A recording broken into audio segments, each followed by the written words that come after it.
Unfortunately, today's class didn't have any audio, neither did last Thursday's class. I just discovered this by trying to debug a couple of things, and this is a major problem. So anyhow, redoing today's class from the notes, but I don't have the notes from the other days. They've all been washed away. Quiz today was construct the quadratic or squaring and exponential shapes. Labeled for the red dot at HK, where H is number letters in your middle name, K is number letters in your first name, and a 4x4 rectangle. That's something we're familiar with. I'll bet since last Thursday's videos don't have any sound, you sort of have an excuse, okay? So anyhow, the way we do this, and I think people did pretty well with this by the time we worked through it. We do this, then we make a table for the construction points. Okay, well, first place, we draw a 4x4 rectangle, right? Now, HK is the position of the red dot. So we know that the X coordinate, let's say you have 17 letters in your first name and 6 letters in your last name. Then H would be 17, K would be 13. The point HK means X equals H and Y equals K. All right, well, X equals 17. That's the line that goes through the red dot. The red dot is in the middle of the lower edge. We're doing the exponential shape. Okay, so I'm sort of hot. And there we have the coordinates of the red dot. We know the dimensions. It's 4 units this way and 4 units this way. That's what we mean by a 4x4 rectangle. Again, that might not be clear, especially if you needed to review notes. It didn't have any sound on them from last Thursday.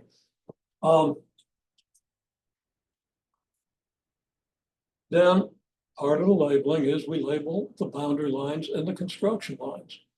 Well, clearly the boundary line through the red dot, the vertical boundary line is X equals 17, and the horizontal boundary line is Y equals 6. So we label those so we know what we're doing, okay? So we can see where everything is. So we can associate numbers with points on the graph, and especially with construction points, okay? Now, to label the Y construction lines, remember this construction line is halfway from the top to the bottom. Did I do that right? It's pretty close, maybe a little bit high, but it's not up here. And I'm still seeing construction lines that aren't halfway between what they should be halfway between. So you really want to get that right. Anyhow, then halfway from here to the bottom, well, there's a line, that's pretty good. Halfway from here to the bottom, this one starts a little low, maybe ends up about right, but it's about right. And then halfway from here to the bottom, and there is your type 1 graph, which was what we used for the exponential shape, 4 horizontal lines moving toward. I'm just saying the basic idea is halfway toward the bottom edge. Okay, then, and I'm learning that I can't point with my injured left arm, which is another handicap here. I don't know how we're going to get through all this, but we're going to do it. Then we label the vertical construction lines. The width of this thing is 4. So from here to here is half the width, which is 2 units. 2 units more than 17 is 19. And then halfway between 17 and 19 is 18. And we know that this line is halfway between here and here. And on the other side, we have X equals 15, X equals 16. Again, 2 units from here to here. 17 takes us down to 15 and so forth. The horizontal construction lines, we have the Y equals 6 and Y equals 10, of course. And halfway between 6 and 10, well, that's what this is, that's Y equals 8. Halfway between 8 and 6 is 7. This line should be halfway between here and here, and that'll be Y equals 7. Then halfway from this line to the bottom, well, that's halfway between 6 and 7, that's 6.5. Halfway between 6 and 6.5 is 6 1/4. There we have it. Now, I claim that the equation for this graph is the equation I've written here. The formula. Y equals 2 raised to the x minus 17 plus 6.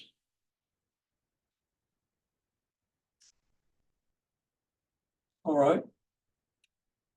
We're going to compare this formula with our list or our table based on our construction points. The construction point, this one, x is 15, y is 6 1/4. We have 15, 6 1/4, 6 1/4, 6.25. And you can't see that. So let's move over a little bit.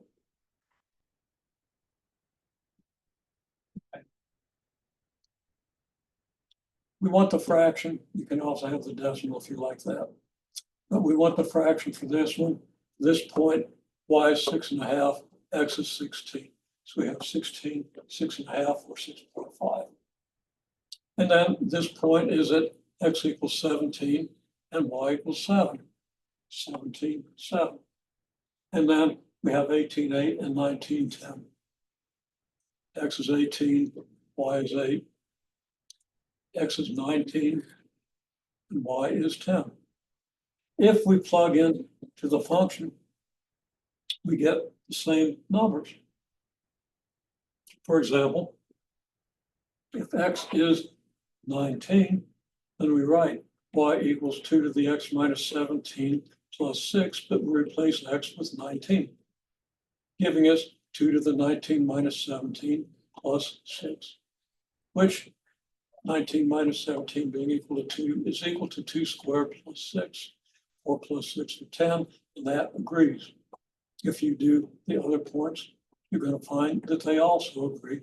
And if they don't, send me a copy of your work so I can tell you what you might be doing wrong.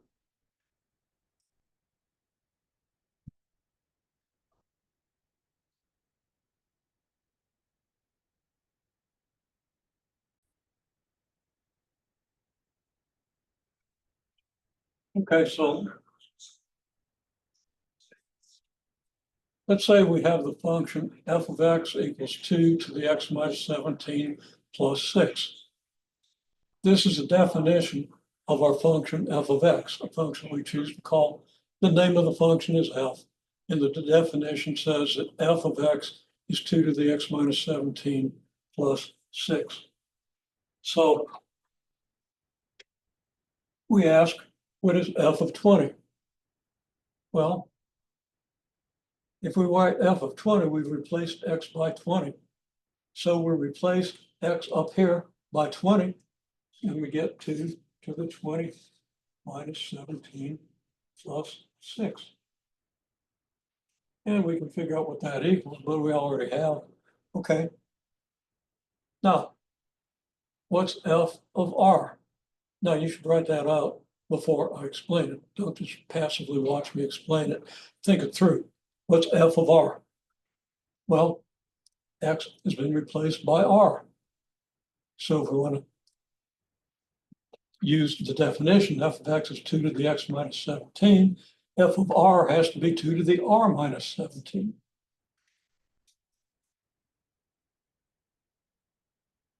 Now, some people got a little careless here and wrote the minus 17 outside the exponent. It's 2 to the r minus 17 plus 6, not 2 to the r minus 17 plus 6. These are two different things. There's no justification for putting the 17 outside the exponent because it's in the exponent. Okay.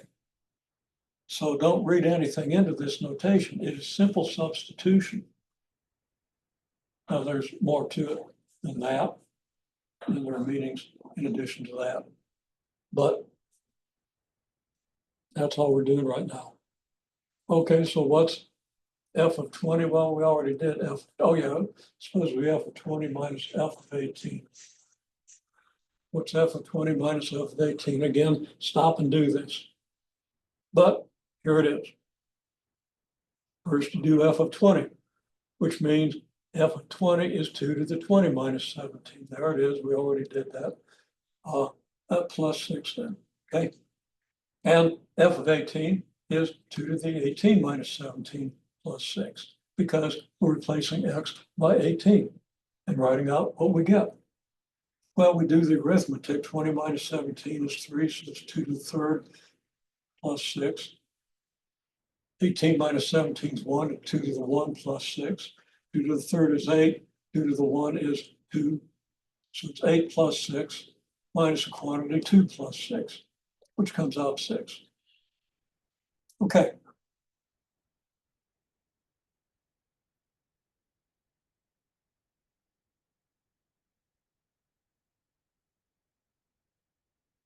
And then we have f of 20 minus 18. It's not f of 20 minus f of 18. This and this are different. 20 minus 18 is 2. We got to evaluate what's in parentheses before we plug it into the definition. So that's f of 20 minus 18 is f of 2, which is then 2 to the 2 minus 17 plus 6 and so forth, approximately 6 and 1/33,000th. We're darn close to 6. Okay, now, next exercise. F of x equals 2 to the x. We want to write these quantities, these expressions. F of x plus 6. So do your best, write them up before you watch me do it. Okay, now I'm going to do this one. I'm going to have to do that one in class. What can we substitute for f of x? Well, we don't have any, x hasn't been replaced by anything. We just have plain old f of x. This says that f of x equals 2 to the x. So where we have f of x, we can write 2 to the x. And then we have plus 6. Okay. What is f of x minus 17? Again, if you didn't understand at first, if this helps you, see if you can figure out what f of x minus 17 would be. But okay, here it is.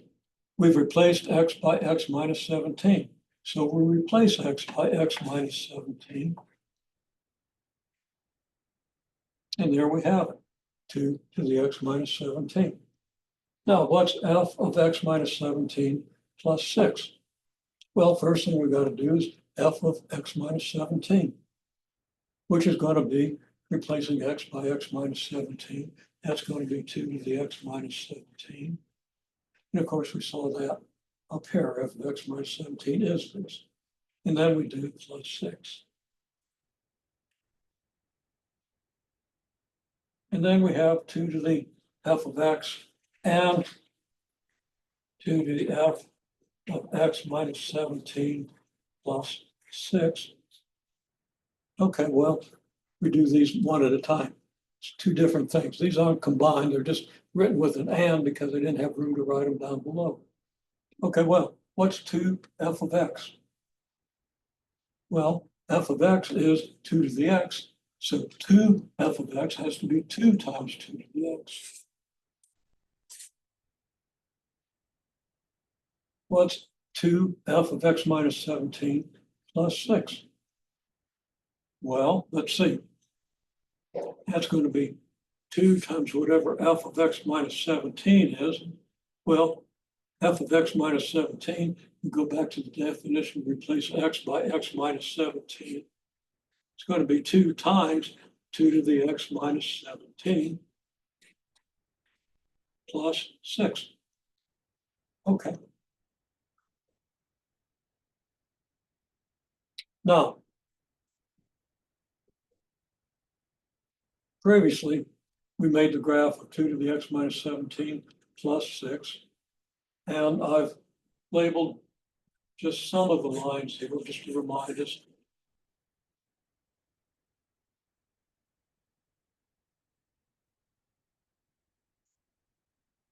Of what the scale is. So there's a graph of 2 to the x minus 17. Let's see if I can find what I'm looking for.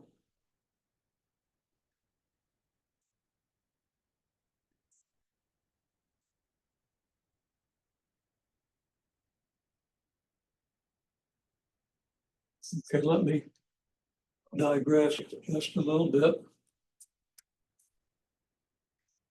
Make sure that you understand at this point what we did here, and that if we do this calculation for every one of these X values, we're going to get these Y values. Okay, well, we're going to see how that works out with this new function, which would be 2 f of x minus 17 plus 6. Okay, again, f of x minus 17 is 2 to the x minus 17. Make sure you understand why. And it's 2 multiplied by that, and then you add 6, because that's what this says. We give this function a name, g of x. Okay, so we call the function g of x. Our function f of x has a definition we've been using. F of x is 2 to the x. Now, to sketch this function, it's much like sketching the other one. Make sure you remember how we sketched the original function, where the red dot was at 17.6 and so forth. Well, to sketch this function, it turns out that it's practically the same as what we did before, but we sketch it in an 8x4 rectangle instead of a 4x4 rectangle. 8x4 means the rectangle is 8 units high and 4 units wide. The HK point, the red dot, is at 17.6, as it was before. So we have a 2 to the x minus 17, and we have a 6, just like we did with the previous graph. Okay. Our equation is very much like the equation of the previous graph, just that we have a 2 in front of this 2 to the x minus 17. I'm not explaining all the reasons for this, but it turns out that this graph is still going to have a red dot at the point 17.6. So the x equals 17 line and the y equals 6 line go through the red dot, just as they did on the previous graph.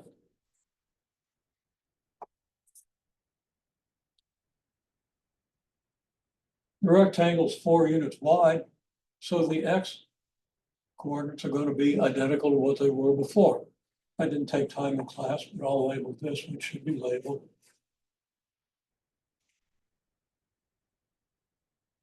Here's the x equals 16 and the x equals 18 line. What about the y coordinates? Well, it's 8 units high. If y equals 6 here, what's y up here? It's 8 units more. 6 and 8 gives you 14. It's got to be 8 units high. It goes from y equals 6 to y equals 14. Makes it 8 units high. That doubles the height of your sort of standard 4x4 graph that we've worked with. Okay. Now, when we label the y values, this line goes halfway from the top to the bottom. We're still using the same exact rule for subdividing a rectangle for the construction lines, because it's still an exponential function. But the line in the middle is now halfway between 6 and 14, and that's at 10. And then this line has to be halfway between lower edge and this one. Halfway between 6 and 10 is 8. This line is halfway between here and here. Halfway between 8 and 6 is 7. And this line is halfway between y equals 7 and y equals 6, which is at y equals 6.5. And right there's our table. Right there's our graph. And we can make a table. Here's a table. Okay. So our x values are 15, 16, 17, 18, and 19, just as before. When x is 15, y is 6.5. Remember, incidentally, some people still wanted to put the initial point of this graph at the lower left-hand corner. That's not what you do for an exponential graph. You need to review those rules. And there it is. So when x equals 15, y equals 6.5, there it is. When x is 16, we're on the line y equals 7. So we have the point 16, 7. When x is 17, we're on the line y equals 8, so the point is 17, 8. Next is 18, we're on the line y equals 10. So we have the point 18, 10. And finally, the point where x is 19 and y is 14. There. Now, I said for homework,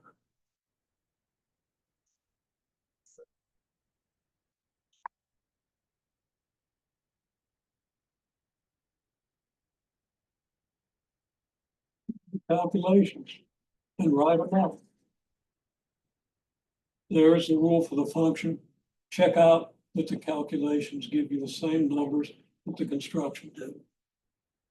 Then you start to believe that these constructions can somehow be related to these equations, these formulas. I haven't told you where the formula came from. There are rules for that. You'll be seeing them soon. They aren't too difficult, but people never remember them.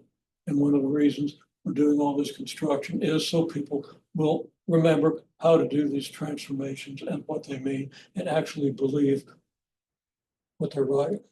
Okay, we want to be sure that we connect to the writing. Okay. Now, the other thing you want to do for homework is you want to do all this for the quadratic function or squaring function.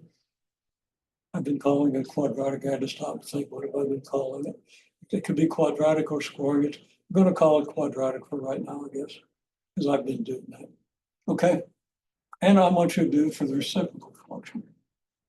In other words, for right now, I don't want you to do this for those functions. This is something new. But I want you to do what we did here. The squaring function, you're going to have to do a type 2 grid, means you're going to need to have another line down here so you can follow the rule over 1, down 2, over 1, down 2. Down to the red dot, and over 1, up 1, over 1, up 1. And there's got to be a type 2 graph, so you're going to need a line down here and a line down here. People had that down pretty well last week, so there it is.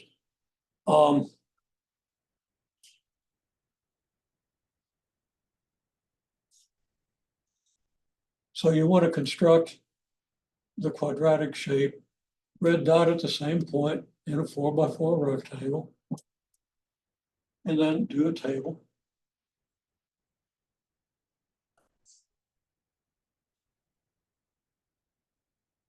And then do the quadratic function. So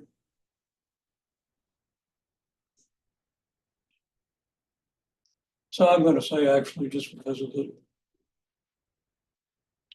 unfortunate lack of audio on my last 2 days of video, just construct that and then also construct the graph for the reciprocal shape. Red dot at HK, where HK is the same as it was in class for you. And of course, I want you to do all 3 of these. Well, okay, I'll write it out in the assignment, but I'm going to want you to do the quadratic, exponential, and reciprocal graphs using your own HK values, labeling all the construction lines and so forth. Okay, so that'll be it. I did mention we'll have a test next week. I might have to delay that test to the following week because of all the technical glitches. But if possible, we're going to have it next week. Should be an easy test. You should be able to do just what we said here and a little more. So, okay, so we'll see how that works out.